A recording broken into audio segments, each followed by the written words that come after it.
उद्याला आहे मार्गशीर्ष महिन्यातला दुसरा गुरुवार, त्यामध्ये आलेली आहे पौर्णिमा, दत्त जयंती आणि अन्नपूर्णा माता जयंती।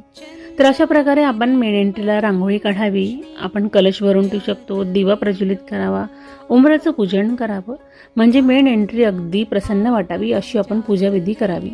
बघा मी तर असंच करते, तुम्ही कसं करता ते कमेंटमध्ये नक्की सांगा। त्याचबरोबर आपण माता लक्ष्मीचं कुंकुमार्चन विधी सुद्धा करू शकतो। बघा पौर्णिमा तिथी विष्णू भगवान माता लक्ष्मी यांना प्रसन्न करण्याची असते आणि अन्नपूर्णा जयंती असल्यामुळे अन्नपूर्णा स्तोत्राचं पठण, मंत्राचं पठण, गॅसचं पूजन सर्वप्रथम करावं, कारण प्रत्येक शुभ कार्याच्या वेळेस आपण बाप्पांचं पूजन करतो आणि अन्नपूर्णा मातेचं पूजन तर आवश्यकच आहे।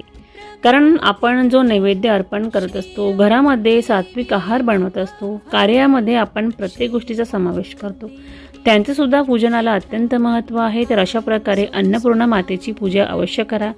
तुमच्याकडे जी काही फळं असतील किंवा पालेभाज्या असतील त्यांचा सुद्धा पूजेमध्ये समावेश करा आणि विसरू नका बरं का, सायंकाळच्या वेळेस म्हणा किंवा सकाळच्या वेळेस अशा प्रकारे खिरीचा नैवेद्य अवश्य दाखवावा, कारण पौर्णिमा तिथी आहे आणि विष्णू भगवान यांना सुद्धा माता लक्ष्मीला सुद्धा आपण प्रसन्न करण्यासाठी अशा प्रकारे खिरीचा नैवेद्य दिला जातो।